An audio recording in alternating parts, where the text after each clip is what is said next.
Many women in China are seemingly popular in the workplace, but this is often just a surface phenomenon.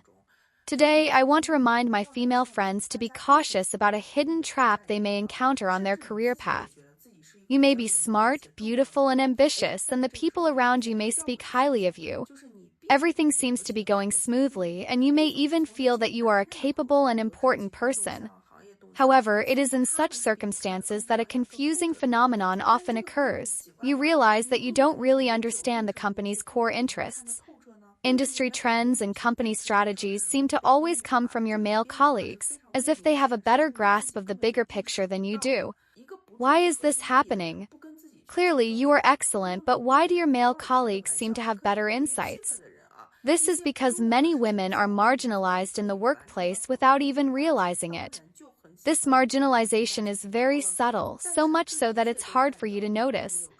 You may frequently handle tasks that do not involve core interests, and everyone thinks you are clever, capable of livening up the atmosphere, and that you complete tasks well. Naturally, your evaluations are high. However, this does not mean you have truly been exposed to the company's core matters. When you actually begin to touch on core interests, you will find that the environment around you suddenly becomes complicated and ugly. Those male colleagues who were once friendly to you may start to stab you in the back, compete for power and resources. This is when it becomes clear that you've truly become important and have really started touching on the core interests in the workplace. Many women in China, especially before the age of 30, feel that their careers are developing smoothly and are full of confidence. They may even believe that they hold a certain advantage in the workplace. However, as they grow older, particularly after the age of 35, they may find that their treatment, opportunities, and even the attitudes of others towards them take a sharp downturn. This is because when they were younger, they may not have truly touched upon the core business and were always marginalized in the workplace, failing to accumulate the core experience and resources. This experience often creates an illusion for women, making them believe they have a lot of leverage. Whether in the workplace or in relationships, they feel they are in control. In reality, this is just a false appearance created by the broader societal environment. If you lack a clear self-assessment and fail to seize the right opportunities early on, you may eventually find yourself gradually being phased out. By then, you'll realize that your previous self-perception was quite different from reality. This is particularly true in some institutional work environments where men and women appear to have the same background, education, and work experience. However, in reality, women are often placed in less demanding, more marginal positions. But after a few years, you may find that the male colleagues who once had similar conditions to you are now entrusted with important responsibilities, leading discussions, and possessing core information, while you are merely listening to them share. This is where the career trajectories between you and them begin to diverge. This also reflects in romantic relationships. Many older women, when looking for a partner, may find that men who were once at their level now seem elusive, even beyond their reach. The underlying reason is precisely this subtle difference in treatment, which leads to men's growth often outpacing that of women in later stages. Therefore, I want to remind young women, if everything in the workplace seems to be going smoothly, it may not necessarily be a good thing. 为什么我说真正挤压女性职场生存空间的并不是男性？ Some women in the workplace often feel that it is men who are squeezing their space for survival. But in fact, the real threat to women's survival in the workplace comes from those who claim to protect women's rights but exploit the system. For example, a woman recently joined our company. Just after her 3-month probation period, she announced that she was pregnant. Anyone familiar with labor laws immediately understands her move. She's essentially telling the company that she's planning to lie down and get paid for the next year. Naturally, our company didn't want to take this loss, so we dismissed her on the grounds of failing her probation evaluation. However, this woman applied for labor arbitration. The court found that our company's notice of her not meeting the hiring conditions had exceeded the probation period. Moreover, there was no concrete evidence proving she was unqualified. Therefore, the court ruled that the company could not terminate the employment contract. Even if the company did not have a suitable position for her, it still had to guarantee her legitimate rights during her pregnancy and continue paying her salary. Essentially, The company would have to support this woman for a year. What she did was legally valid since the law prohibits firing an employee due to pregnancy. However, from the company's perspective, this situation is very unfair. This woman calculated everything perfectly. She got pregnant just after becoming a full-time employee and barely worked a few days before going on long-term maternity leave. To the company, this feels no different from fraud. How is the company supposed to handle her work? During your pregnancy and maternity leave, your salary continues to be paid. So, what happens to your work? Should the company hire a new employee to take over her tasks, or ask other colleagues to share the workload? If they hire a new employee, isn't the company essentially giving out free benefits? They're paying you for an extended period, and once you've had your baby and finished the breastfeeding period, what if you just quit right away? Wouldn't that mean you're using the company to cover the costs of having your child? If, during your maternity leave, your workload is distributed among your colleagues, then I ask, why should your colleagues be willing to work overtime? And how could the company, without violating labor laws, require other employees to take on overtime work? So, in the end, pregnancy clearly delays work. Who should bear the cost of this lost productivity? Originally, the law's intent to protect pregnant women was to prevent them from being mistreated by companies. But when some people exploit this system, companies end up facing losses. After experiencing this once, no company will want to deal with this kind of trouble again. As a result, the value of women in the workplace is diminished, and society as a whole may become more cautious about hiring women. Companies may prefer to avoid hiring women altogether. Even if a position requires a female employee, companies may prioritize those who are less likely to have children in the near future. So, it's not that companies discriminate against women, but after being exploited by certain women, or seeing other companies suffer from similar experiences, they have no choice. Companies cannot tell which women are there to take advantage of the system, so they might as well avoid hiring female employees altogether. Some have fantasized about opening a company entirely staffed by women, believing it would be an ideal working environment. But after understanding these real-world issues, imagine how complicated and tricky it would be to manage such a company. 女领导真的太难伺候了。 Female leaders can indeed be difficult to deal with. Most of them have a small mindset, and their hearts are not broad enough. Sometimes, their pettiness is like a pinhole, and they tend to hold grudges. They are usually very meticulous, and they like to get stuck on trivial details that don't really matter, which makes their subordinates feel exhausted. However, when it comes to major decisions, they often lack clear decisiveness. Being their subordinate is truly a form of torment. If you are also a female subordinate, the situation might be even worse. Some female leaders are always more tolerant of their male subordinates, while they find everything female colleagues do unpleasant.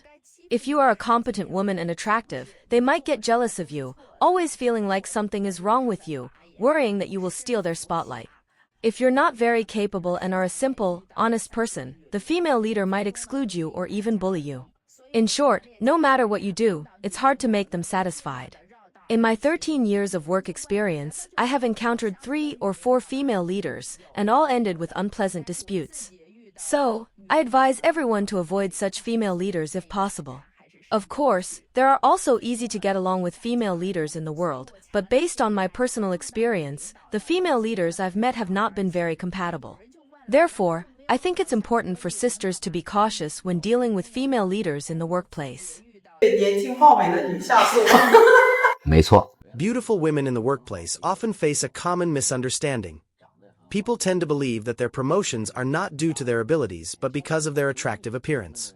Even worse, some will use the term changuizera, hidden rules, to slander them, assuming they rely on improper means. Some might even ask, do middle-aged female leaders really treat young and attractive female subordinates differently? The answer is, it's certainly possible. I once had a close friend who was very beautiful and elegant. She was originally a host but later switched to working for a large company. She made a good female friend, but the two were quite different in looks and temperament. She complained to me that this friend would secretly sabotage her in many things. After analyzing the situation, I told her that the problem might stem from her beauty. She said she didn't think it was related to her appearance, but but I pointed out that it was precisely her striking appearance that made others feel threatened by her. She explained that she wasn't relying on her looks for success, but I told her, that's just your perception. Others won't see it that way. For example, in the workplace, if there are two women, one with an average appearance and one who is very beautiful, if both get promoted at the same time, onlookers might assume the one with the average appearance earned it through her abilities, while the beautiful one likely got it due to her looks. This bias is unfair, but it's an unavoidable reality. I also told her that this sense of threat doesn't only appear among men. Competition between women can also intensify because of beauty. Attractive women in the workplace may enjoy certain advantages, but they also have to bear extra pressure and misunderstanding. More malicious individuals will use changuizera to discredit them, assuming they gain promotions and raises through inappropriate means. These are ugly people, but human nature can't be changed. So what to do? I told my friend, now that you know she's not a real friend, keep your distance. Don't share your true feelings with her. If you do, one day she might backstab you, and it will hurt a lot. In the workplace, beautiful women, especially as they move up the ladder, should learn to hide their beauty, meaning not to overly emphasize their appearance.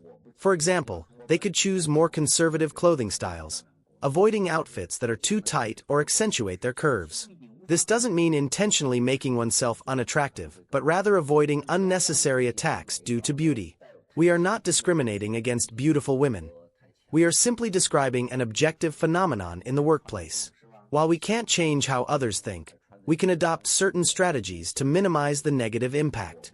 我今天要跟大家说一个挺重要的决定。 Today, I want to share an important decision with you. I am currently interning at a company, but I have decided to resign. The main reason is that I find it difficult to accept some of the gender stereotypes within this company. It's not the traditional male preference, but rather the notion that certain positions are deemed unsuitable for women, and certain positions are deemed unsuitable for men. Personally, I find this way of thinking hard to accept.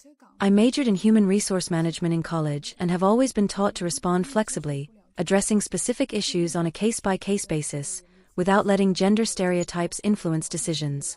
For example, during recruitment, they believe that some positions, which require traveling, are more suitable for men, while women might be less suitable due to various inconveniences.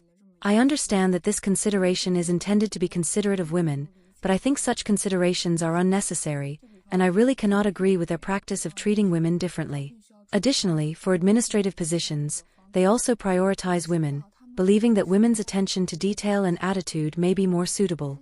I understand that these positions may indeed require such traits, but I believe that gender should not be the sole criterion in recruitment. This phenomenon has caused me some concern about my career development at this company, which is why I have decided to resign and make some adjustments for my future career. Since we are discussing the impact of gender differences, I would also like to hear your thoughts. After all, this phenomenon is quite common in Chinese society. 主要就是有两件事情，第一件就是在写论文开题报告。 Recently, I have been dealing with two main things: preparing to write a thesis and looking for a job. A few days ago, a Fortune Global 500 company came to our school for recruitment. Although I won't reveal the specific company's name, I am very excited that such a prestigious company is recruiting at our school. Our school is a top-tier institution in the province, and our major is considered a second-tier one. Therefore, having such high-quality companies here makes everyone eager to apply, including myself. I went to the interview with high expectations and hope to receive an invitation for a second-round interview. However, several days have passed, and I have not received a phone call. After inquiring privately about other student situations, I found that almost all the female students did not receive a response. However, most of the male students received invitations for a second-round interview, scheduled for next week. If it were just a few isolated cases, it might indicate an issue with individual abilities. But since many excellent female students in our class also did not receive an invitation, and even a few male classmates who left the interview site after just submitting a resume received invitations, it became apparent that gender discrimination exists in the workplace. Before starting my job search, I thought it was merely a matter of capability, assuming HR might find you not outstanding enough. But through the actual job search process, I realized that gender differences play a significant role. Many companies prefer to hire men over women, making it much more difficult for women to find jobs. The main challenge is not about ability, but about gender discrimination. I have found that many industries in China have biases against women, and companies do not clearly disclose the reasons for such discrimination. I believe that companies like the Fortune Global 500 should be more inclusive and advocate fairness rather than leading discrimination, which makes me very disappointed. Nowadays, many Chinese women have encountered discrimination in the workplace. I believe the key is first to distinguish whether you are truly being discriminated against or if it's merely a feeling of being discriminated against. The specific response will vary depending on the situation. First, let me give a few examples of substantive discrimination to help everyone understand. The first example is unequal pay for equal work, which means that in the same position, other employees are paid more than women. This often indicates discrimination, provided that the job content is exactly the same. The second most common example is job postings that explicitly state that they do not hire a specific group of women. This practice is clearly a severe form of substantive discrimination. When faced with such situations, women should know how to protect their rights. If you encounter the problem of unequal pay for equal work, I believe it is possible to negotiate with the company through effective communication. If the problem cannot be resolved, professional women should have the ability to walk away. But I also suggest that before making the decision to leave, you should be clear about your next move to avoid making impulsive decisions based on emotions. During times of economic downturn, every job is extremely valuable. Secondly, if you only feel discriminated against and are unsure whether there is actual substantive discrimination, the most important thing in the workplace is to have a resilient mind and strong pressure tolerance, so don't be overly sensitive. Also, I believe that workplace discrimination against women is not just a problem in China, but a global phenomenon. Generally, if there is a male candidate for a position, even if his performance and ability are slightly inferior to a woman's, employers still tend to choose the man. The reason is that it is commonly believed that men don't have as many life burdens, while women have to deal with issues like marriage and having children, which make employers more concerned about women. However, as an entrepreneur and company owner, when considering the cost-effectiveness and benefits to the company, they often tend to prefer hiring men. At the same time, we cannot ignore the realities women face. As mothers and family caretakers, women must find a balance between work and family, which is very difficult for many. Balancing children and work often means women have to give more, even to the point of exhausting themselves. This is a reality, and we cannot deny women's reproductive rights. After all, not marrying or having children is not a realistic option. My experience tells me that for women to gain recognition in the workplace, they do need to work harder.